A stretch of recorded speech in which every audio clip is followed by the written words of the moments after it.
हाय दोस्तों, आप सभी को मेरी चैनल पर और मेरी कहानी दुनिया में स्वागत।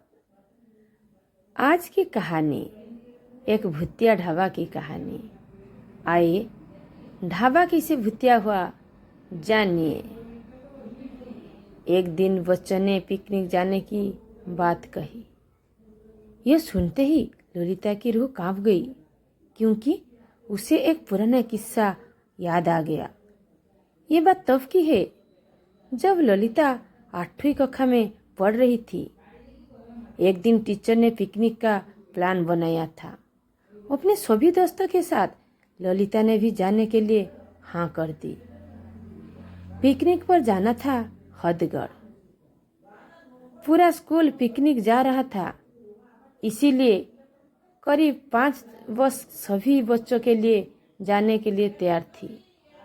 ललिता अपने दोस्तों के साथ सबसे पीछे वाली बस में बैठ गई। सभी हंसते मस्ती करते हुए बस से जा रहे थे। तभी कुछ देर जंगल के पास पहुंचकर उसी बस से तेज आवाज आई।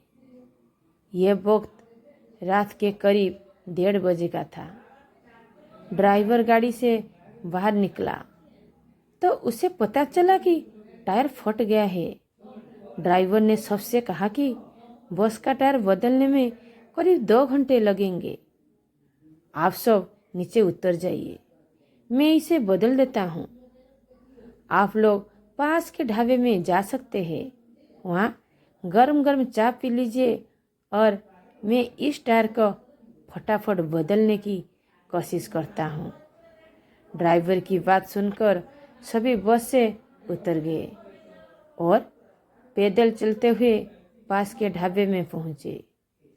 वहां एक वृद्ध व्यक्ति चाय बना रहा था। इतनी रात को ढाबा खुला हुआ और किसी इंसान को चाय बनाते देख सबको हैरानी हुई।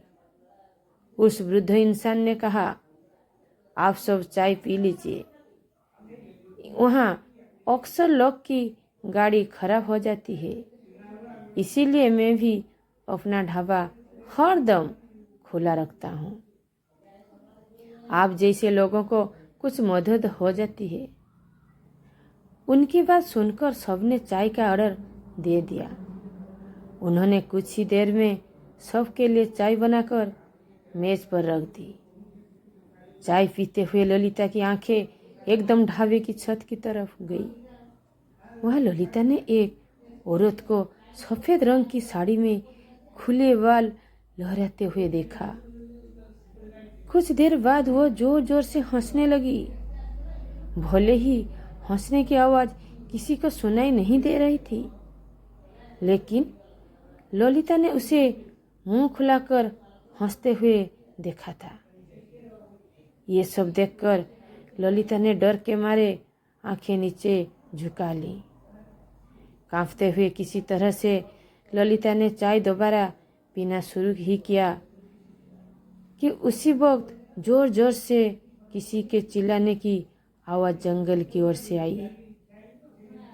ढाबे में बैठे हुए सभी बच्चे और टीचर उस आवाज को सुनकर डर गए। सबको डरा हुआ देखकर उस वृद्ध इंसान ने कहा कि मैं देखकर आता हूँ क्या हुआ है, आप लोगों यहीं बैठे रहो। इतना कहकर वो आवाज की तरफ बढ़ गया। तभी एक लड़की ने खून की उल्टी शुरू किए। लगातार उनकी उल्टी होने लगी। उसको देखकर सबकी हालत और खराब हो गई। उसी समय एक टीचर ने कहा कि तुम सब आग जलाओ और उसके बगल में बैठ जाओ। सबने मिलकर आग जलाई और गोल घेरा करके बैठ गए। टीचर ने सख्त आवाज में सबसे कह दिया कि अकेले कोई कहीं नहीं जाएगा। ऐसे भी सब इतना डरे हुए थे कि अकेले कहीं जाने की हिम्मत हो नहीं रही थी। आग के पास बैठे बैठे 3 बज गए।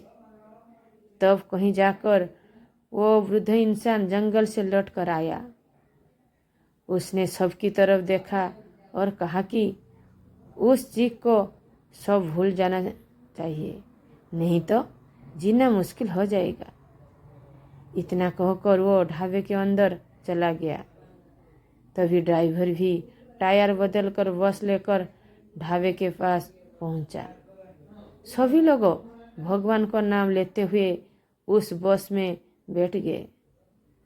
टीचर ने बस में बैठते ही सबको कहा कि कोई एक दूसरे से बात नहीं करेगा, सीधे सब सो जाओ। टीचर की बात मानकर सब चुपचाप बस में ही सो गए। उसके बाद पिकनिक स्पॉट पर पहुंचे और करीब 1 हफ्ते बाद घूमकर आ गए। पिकनिक में किसी ने दूसरे बस के बच्चों से उस रात के बारे में कुछ नहीं कहा, क्योंकि टीचर ने मना किया था।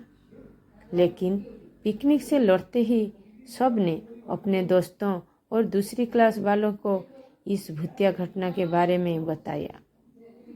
आज पिकनिक का नाम सुनते ही यही भूतिया ढाबे की कहानी ललिता के मन में आ गई और बच्चों को पिकनिक भेजने से उसे डर लगने लगा। इस कहानी से सीख, बीती घटनाओं को भूल जाना ही अच्छा है, नहीं तो जीवन भर वो घटना डराती रहती है। आप सभी को मेरी कहानी सुनने के लिए धन्यवाद। आप अभी मेरी वीडियो को लाइक और मेरी चैनल को ज़रूर सब्सक्राइब कीजिए। Thank you for watching the video.